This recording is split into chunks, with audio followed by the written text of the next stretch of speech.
Benefit Bay is trying to change the ecosystem within the ecosystem. So we have a sales tool that works for brokers to evaluate that employer population and whether or not individual benefits would save that employer and their employees money. So I'm still tried and true to, we do not need to drive up the cost of healthcare. If ICHRA will increase the cost of that population, do not put it in place. No one in America needs more money going towards our healthcare, right? For lesser benefits. Let's learn how our next guest gets up, dress up, and show up on purpose. Enjoy the episode.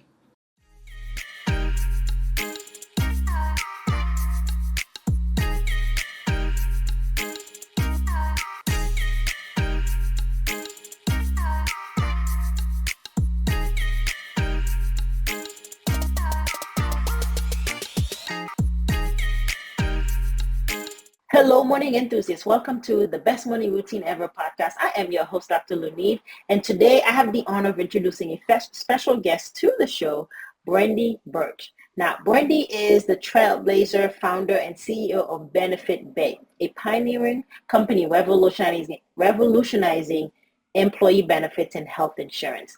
As a single parent from a non-traditional background, Brandy's authentic journey to the founder's seat offers invaluable insights for diverse audiences. And so I'm excited to have her on here just to talk about what her work has been like and how her background really got her to this point. So with no further ado, Brandy, welcome to the show. Oh, thank you for having me. I'm excited to share my journey with others and hopefully motivate them or inspire them that they can reach those heights. Yes, absolutely. It's such an honor to get trailblazers on here. So let's start with what got you started down this path as a single mom, having gone through to actually be revolutionize this journey. Yeah, I mean, I think I didn't start out with the desires to be a single mother by any means. I had a child at 17 and married her father when she was 3. And we went on to have a big family, a large family. And I had, unfortunately, we went through a divorce 17 years later. So in a journey for me was part of that adversity was continuing to push through with my career, even though I was facing hard things or, stepping back in certain ways, inability to travel due to having that parenting, co-parenting type of dynamic, and just really taking those steps to make sure that I could have that work-life balance, but also continue to drive forward in my career, the things that matter to me. I think that's the journey I landed on. And I think so many of us maybe have a different plan for our life and then we get on course, and it doesn't mean that those few bumps can't keep us from getting to the end journey that we had desired for ourselves. Yeah, and not forgetting our wants and our desires, right? Because a lot of times we get into parenthood, we get into relationships, and we just kind of put ourselves aside. As women, as entrepreneurs, we just forget about what is it that we're looking for. And then once the kids are all grown up and the divorce happens, we don't know who we are. Well, there's a journey there too.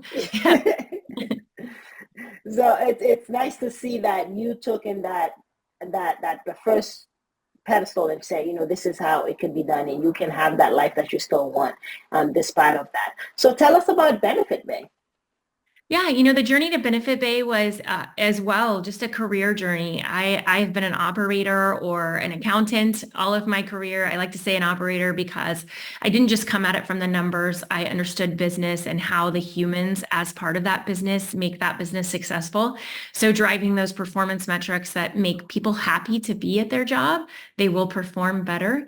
And that's always been something that motivated me. And benefits are key to that. So that's kind of where that resonated at each and every role is a human is motivated by the benefits of that employer. Those benefits can be their actual medical benefits. Those can be their work-life balance benefits. Those can be the give and take and flexibility to be a mom and be able to be at the soccer game or the volleyball tournament over the weekend, right? But still be able to perform and deliver at the level that you have the capacity to do. So benefits had been something that I had utilized throughout my career to motivate humans, and they'd also been a thorn in my side. So benefits continually go up in price. They continually go up in price for the employee at the end user seat, right? And so it's something that created a lot of pain for me that We would have to increase out-of-pocket costs for our employees. I would know what that was going to do to them, but the business may or may not survive if we don't do some type of cost sharing on that benefit increase. And so I have wanted to make benefits better. I have wanted to have some type of control regarding that spend or that budget year over year so that you can actually make a plan and stick to it. In US benefits, you can't do that right now on the group side of the business. You get a renewal 90 days from the termination date, and it's a huge increase. And it's Right. based on someone within your employee population had a health crisis, had a premature baby, had a cancer diagnosis, had to go through some exploratory test. And suddenly now the budget of the company and for all of the other employees of that company is affected. And I feel like that's just, it's Not wrong. fair. It's Hmm. not something that I enjoy about our benefits ecosystem.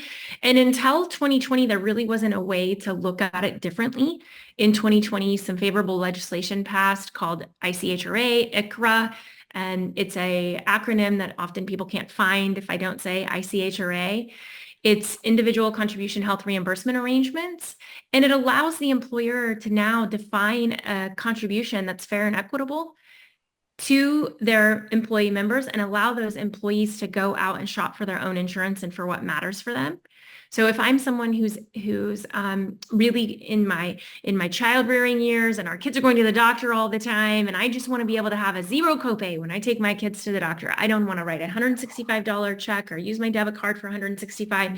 to meet some large deductible that I'm saving towards an HSA in my future retiring years. Right. That's not a world I'm in. Then I can pick the plan that's zero copay for me and zero out of pocket of my paycheck. But if I'm in another world where maybe I'm highly compensated, I'm not seeking the doctor very often, I just want a salary deferral and save until those years where I may need that health savings account. I can make that decision for myself, but it's not for my employer to make that decision that's best for me and my family. You don't know what situation I have from a health implication. I don't want you to know what type of Hmm. situation I or my children or dependents have as a health implication so that you're not going to make a decision about my future with your company based on a health risk or something that's going to drive up cost to your company. And unfortunately, those are things that businesses do, even though it may or may not be legal. Um, People think of humans that drive up cost when they're making decisions to cost cut in the future or reduce forces, or they're making those budgetary decisions. And I want those things out of US benefits and out of healthcare in general. Healthcare is a personal item. We should be able to keep that information to ourselves, not have our employer deciding what drug contracts to do and, where I should and shouldn't seek care and what type of carrier I should utilize or what type of network should be available to me. Yeah, and the thing you mentioned seems to be more common, right? The latter would say the individual who, let's say, that's not highly compensated. That's the more common scenario. So it seems like the employee is not thinking about things. It's not in their best interest. The common person, the Yeah. average And Joe that is sitting in that seat. I mean, often the decision maker at the employer is your CFO or is your chief human resource officer. And they come at that decision with a set of biases that are more regarding what is something that they would enjoy or that is important to them. And they don't necessarily come with the same level of experiences as that other employee, or maybe even the majority of that employee population. And we're seeing often with Benefit Bay that when employers moved to this, they had objections to moving to ICRA. They thought, oh, their employees are going to have a hard time making their own decisions. Oh, this is going to be something that's, over their head. As employees, we make our own retirement decisions. We're suddenly Right. stock experts, but we can't make a decision about our own health, something that we actually have the capacity to make that decision on. And there's resources available to help individuals make this decision. There are licensed counselors within Benefit Bay that can help individuals ask their questions regarding their specialist and their drugs. So let's give the employee the keys to the car or access to those dollars so that they can spend them the best way that makes sense to them. And it's based on legislation that was able to favorably pass. And then it was also In 2023, it was further strengthened by the Biden administration, in which they made access to family glitch and made it to where if I'm an employee and I have an affordable contribution, my employee or my spouse and my children can still access those subsidies instead of harming a family that may be subsidy eligible by defining a very small affordable contribution, and they're suddenly knocked out of healthcare for the larger family unit at a much higher price. And so all of these things have been looked at, I feel like, in the last few years, better for the consumer, right? Those dollars are your dollars. In the most of the scenarios, we're giving those dollars from our paycheck, right? And then they're being invested by our employer in some type of group product decision. And we want to make sure that we can have access to those same decisions and drive change. I think carriers haven't been held accountable for a really long time on providing customer service because someone made the decision for us at a different seat. They just needed to keep them happy. But us as an individual, we could have called that line, waited on hold for an hour and a half, and they didn't care. They could deny our claim and they didn't care unless someone with higher power advocated for us. But when we finally are able to make the decision in masses, carriers will care about the individuals making the decision. They will market to us. They will develop plans that matter. They will look at those types of scenarios that people care about. How do we go about driving that change? Because we're talking about, it's a big ecosystem to penetrate. It's a big ecosystem to change. So Benefit Bay is trying to change the ecosystem within the ecosystem. So we have a sales tool that works for brokers to evaluate that employer population and whether or not individual benefits would save that employer and their employees money. So I'm still tried and true to, we do not need to drive up the cost of healthcare. If ICHRA will increase the cost of that population, do not put it in place. No one in America needs more money going towards our healthcare, right, for lesser benefits.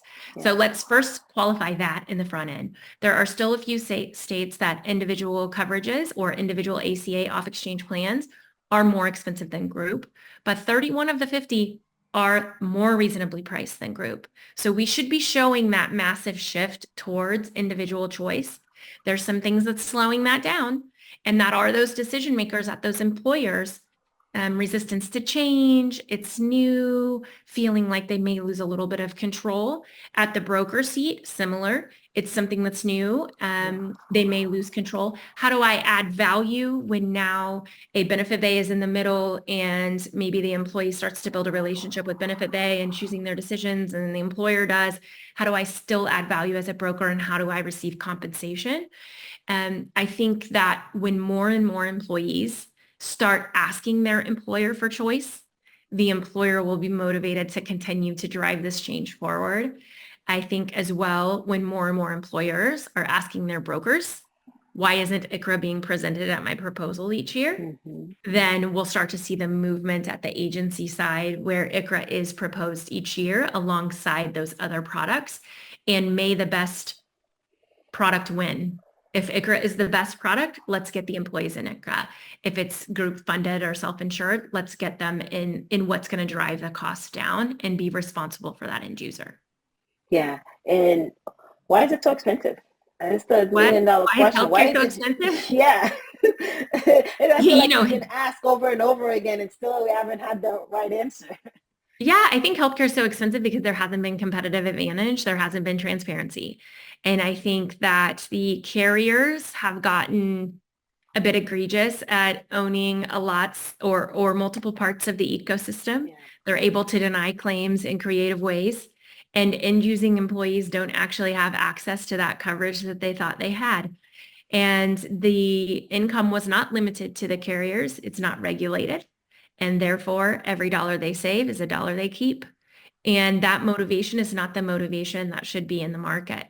ICHRA solves for that as well, because on ACA products, there's a maximum revenue that can be earned in the off-exchange plans. For these carriers, there's a risk sharing and there's a revenue, basically max or cap on these programs. And so those rates have to be able to be rated effectively based on the age of the individual in their zip code. And because you're not rating for the massive United States of America network, for a large employer who has employees all over. And because you're taking Medicare eligible employees and you're putting them in Medicare and off of the group product, you're going to, by effect, drive down cost savings. And then in the long term, when an individual cares about their healthcare because they can get, control that cost for them as a human, I think will drive individuals making better healthcare choices. Yeah, So I think that's how we make it better, but it's gotten way off track for the last, it's going to take a minute to unwind it. I think it's a slow moving train, but we did see more adoption last year than we've seen in the last 3 years. I think it was 4x of the prior years. Us ourselves at Benefit Bay, we put on the number of lives in the month of June that it had taken us 3 years to do. So it is absolutely driving. It is driving in a massive adoption manner. A lot of those renewals that are coming in throughout the year are coming in high again. And ICHRA is now kind of a known thing out in the market and employers are asking for it. So I'm excited about that to continue to evolve. And we're getting out there and telling the story. We're educating at SHRM or educating at manufacturing associations or educating at school district superintendents, school boards, right? And trying to get the knowledge out there. If their broker's unwilling to bring it to the table, and they're looking to them to consult them and educate them, then we need to get out there and educate the market so that they know to ask for it. Yeah. And so we're taking kind of a drip campaign, even doing these type of podcasts, is how do I get out there to audiences that I maybe wouldn't otherwise have an opportunity to, where they will know that this is something that is an option out there. Maybe they're in a decision seat. Maybe they're in an influencing seat. Maybe they're just going to go ask and knock on HR's door and say, why are we not looking at ICHRA? My healthcare is too expensive and I would rather have a product that serves my family. So I think that it's just challenging everyone to think of outside of the box. Anytime there's been a disruption in any market is slow. So we used to all be on pensions. We are all now on 401k. We are able to control those dollars rather than our employer maybe investing them or having some type of fraud activity happen with our dollars that we invested 30 years with a company. That's no longer a capability that can happen. So we know that this will drive through change. It's just going to take some time. Defined contribution when it came to retirement took about 12 years to really take off. So we're only 4 years in. Mm-hmm. And the technology isn't 100% there yet. So the technology is there to help an employee decide. The technology is there to help an employee enroll. The technology is there to quote. But on the back end with the carriers, it's still, for those of us who are playing in this technology space, a bit of an antiquated process to get the carriers these enrolled applications. And so we can't drive our costs down until they get to a technological innovation to where they're receiving all of that electronically real time. Yeah. And those dollars flow real time, rather than currently with some of our carriers, we submit an app and then 24 hours later, you can go in and make sure it was approved. Okay, maybe it's 72. Then you can make the payments and then you can go set up an auto payment. And so that's, I have to touch that employee member's account 4 or 5 times just to get it set up appropriately. When we can move that to a technology, then the fee that Benefit Bay charges that employer can go down, right? So those are the types of things that are going to improve the space. And I think transparency is key. CMS passed that individuals can see their own medical records. They can make their own medical decisions based on that data. Now, when they can choose their own healthcare plan based on that data, they can start to make really smart decisions for their families. I think we're going to see it be much like TurboTax and H&R Block for healthcare. Mm-hmm. Almost any of us can do it. Yeah. And from our kitchen, from our couch, from wherever, with our family members there helping us make the decision. I love that there's the education piece of it. You're educating and letting people know that they can take control over this. They can be in the driver's seat of this. And I love the autonomy. I love the ownership that comes with it, because a lot of it is just blindly going through it and somebody's telling you this is what you should do. You're like, okay, these are my only options. I must take those.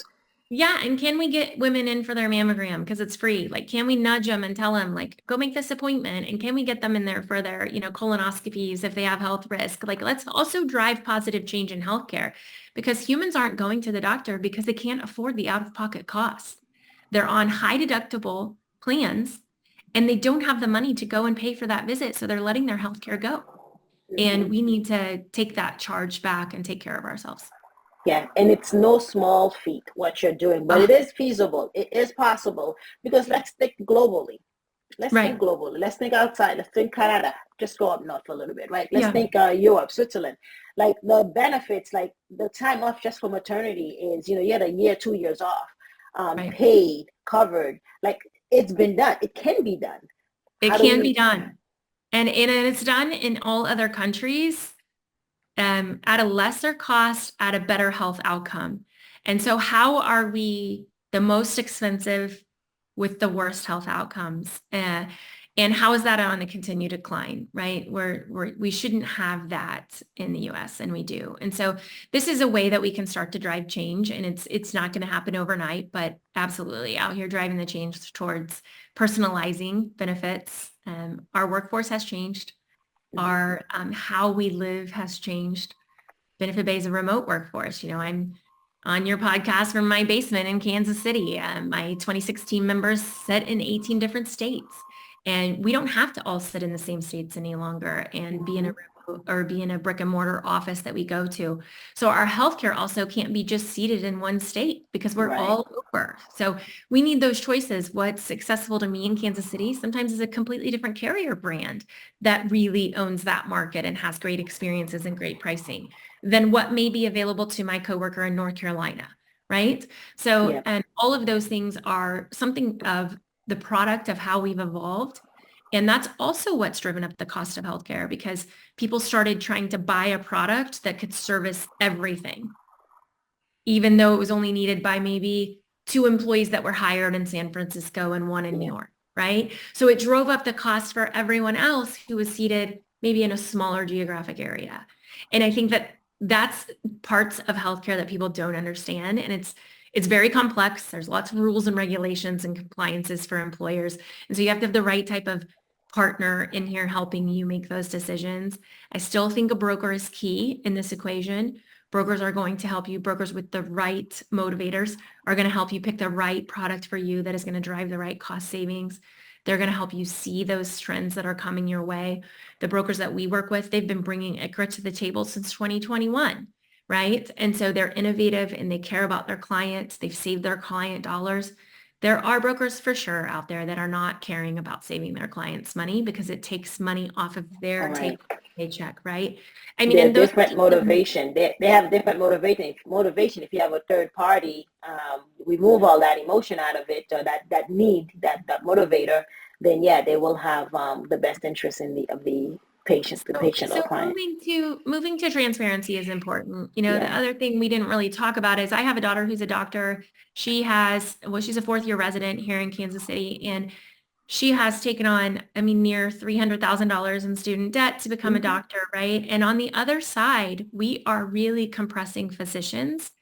The carrier payer is compressing physicians, and it is so expensive to become a doctor, and it is so I cannot imagine like going through what she's gone through and you're at the mercy of moving wherever your residency was accepted. And, everything is defined for you basically. And you really have to have a passion to care for humans because you're now going to be pushed around by that large carrier for your bill. You're going to be told that your patient doesn't need the test that you think they need for their health. Hmm. Your patient's test is going to be declined. You need to be able to give them the right type of medical care. If a diagnosis isn't found, you can be sued. But it's much like where benefit base sits in the middle, where we don't control a lot of this ecosystem, but we're here to try to make it better. Your provider and being able to see your provider and your advocate provider should be your number one decision in your decision of what type of healthcare program I'm going to choose.